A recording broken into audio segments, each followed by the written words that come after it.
Good morning, everyone, and thanks for joining us at the second statewide English as a Second Language Summit here at Middlesex County College. My name is Lou Venturelli. I'm the Assistant Director for the Center for Student Success. And at this moment in time, I'd like to introduce President of Middlesex County College, Dr. Joanne Morales. Before I went to the dark side of being an administrator, I was an ESL teacher.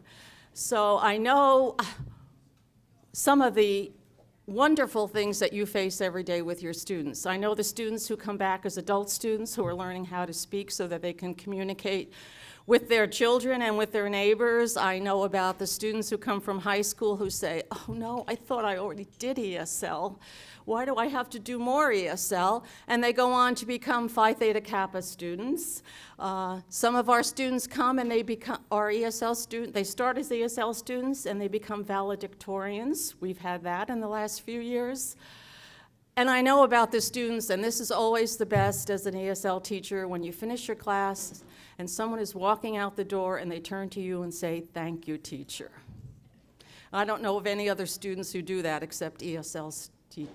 So I want to say thanks to all of you. Thank you for giving up a Friday and coming here to Middlesex County College.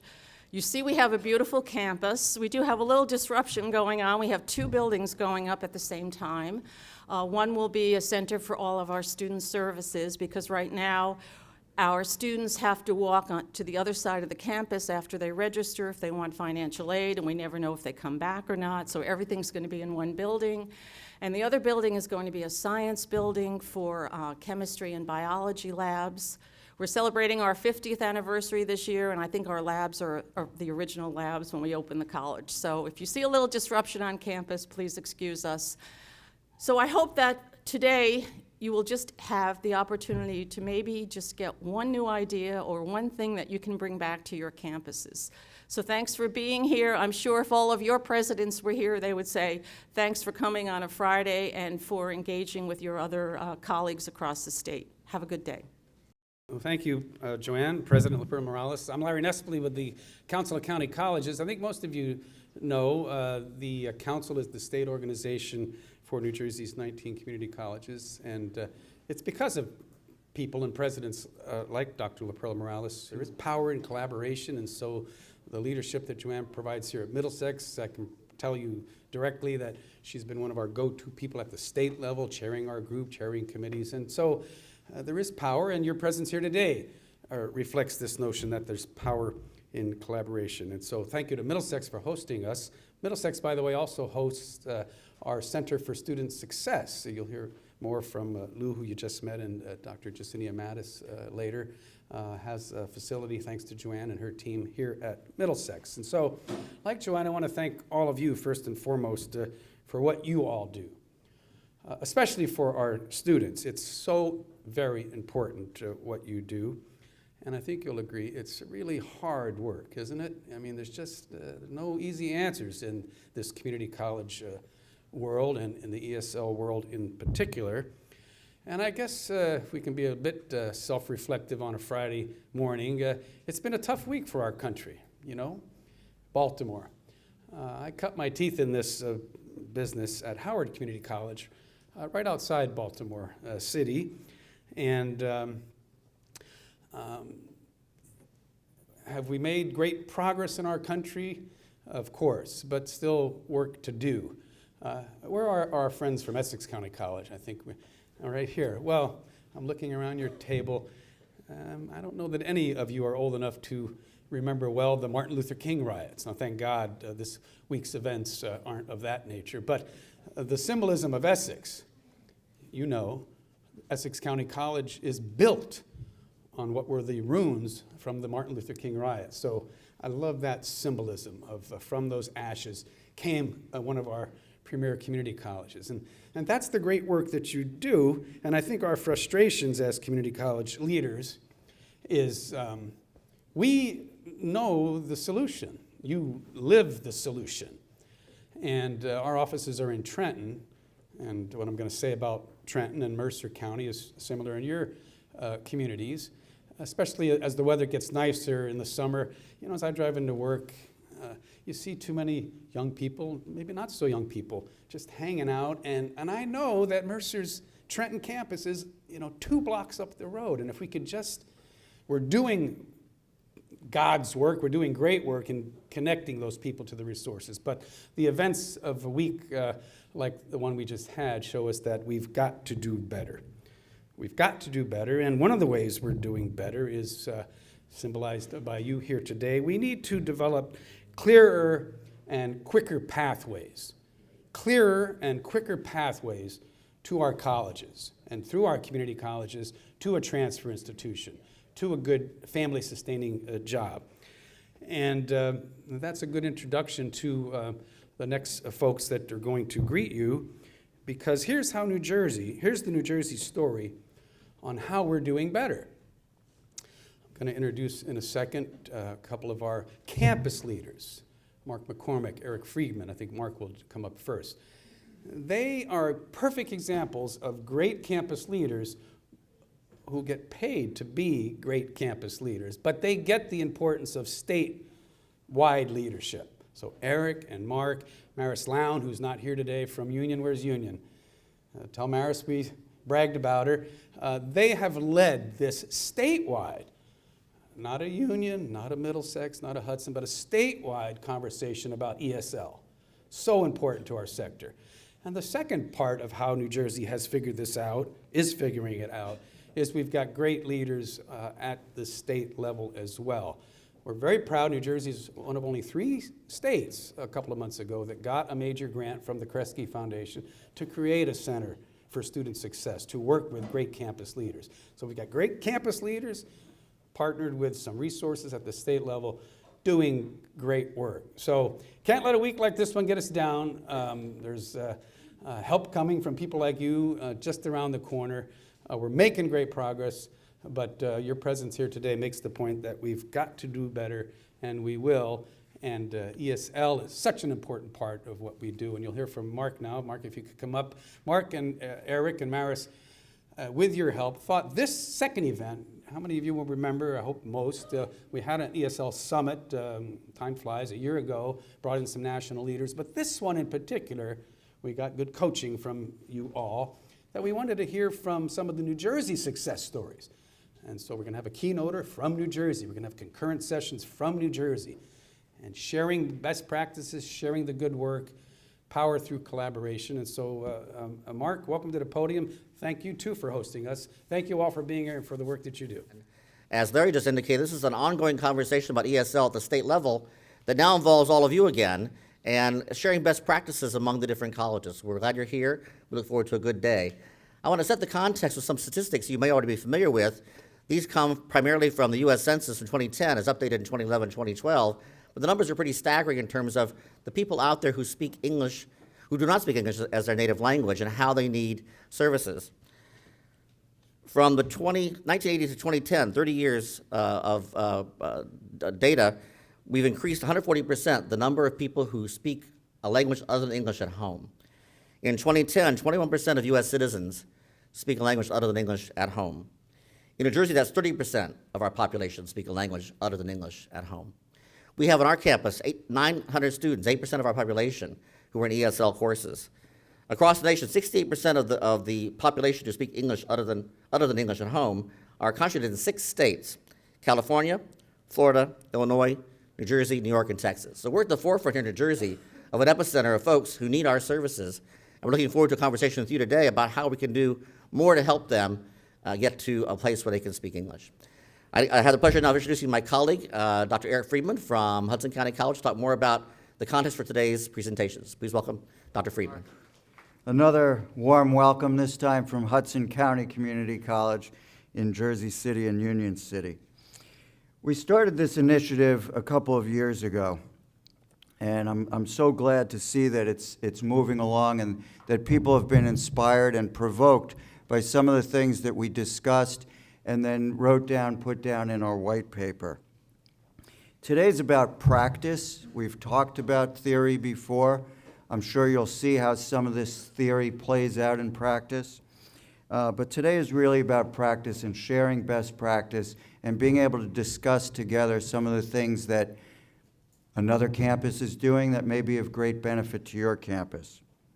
So I just was paging through and I looked at the toolkit on page 13 of the white paper, And I just want to read what it says here, suggestions for an ESL toolkit at the top of 13. The focus of the toolkit is to offer a flexible framework within which our institutions can increase program completion rates and college graduation rates. ESL programs vary throughout the state depending on size and population, and the toolkit reflects a number of suggestions that can help individual institutions, depending on the size and needs of their ESL students, to best serve their ESL student population. So, flexibility, suggestions, this is not one of those top-down imperatives, but this is a toolkit. Just a quick story. About a year ago, I was underneath the sink, laying on my back in the bathroom in my house, and I'm looking up and I'm trying to figure out how to take this handle off of the sink. And what did I do? I called my dad. I said, Dad, I'm down here. I just took a picture, so I'm going to email you this picture. He doesn't know how to do text messages. So he said, stay down there, send me the picture. So he sends me the picture and he says, do you have such and such wrench? I said, let me go look. I said, I've got a pliers, I've got a couple of things. He says, no, you need this specific plumber's wrench to be able to, it's a long thing so it can get up there. I didn't have the tool that I needed to do the job. So really the essence of the toolkit is to give you a number of tools. They're suggested, but things that you can experiment with, implement, and then assess, and then maybe you need another tool, but just keep moving forward. And it's so good to see everybody here, and we're moving forward. The role of the community college. It's one of our professors from Hudson there. People at Hudson will recognize him. Someone who writes a prestigious education newsletter called me recently and asked, what do you see as the role of the community college? And being a sociologist by training, I thought, I wonder what they're really asking. What's behind that question? So I wanted to see through the question. I wanted to look behind it. I immediately thought of ESL when I responded to the journalist's question. It's the first thing that came to mind. We've got 1,400 students in ESL this spring at Hudson. And importantly, 10% of our graduates started in ESL. That's significant. If we talk about intent, and I'm sure this is familiar to you, this is what we hear prior to any advising or testing. I want to be able to talk to my child's teacher. I want to be able to talk to the doctor. These are compelling reasons to learn how to speak English, to learn how to be able to negotiate the byways and pathways of American culture. None of us can disagree that this is important. But we're colleges, and there's a lot more beyond this, and we have credit programs, non-credit programs, all kinds of ways to deliver English language training. Sung-Chan An, one of our students, started in level 2 writing, declared an accounting major, started taking courses that earned him credit while moving through the ESL program. So we've identified on our campus courses that can be taken prior to finishing your last piece of ESL. The last ESL class was writing level 5, taught by someone who's here today, one of our professors, Saida Jasmine. That prepared him for the rigors of College Composition 1. He has earned a 4.0 GPA. He will be on stage at graduation as our class valedictorian, and he's currently already studying at Rutgers towards an accounting degree. This qualifies for success, untrammeled success.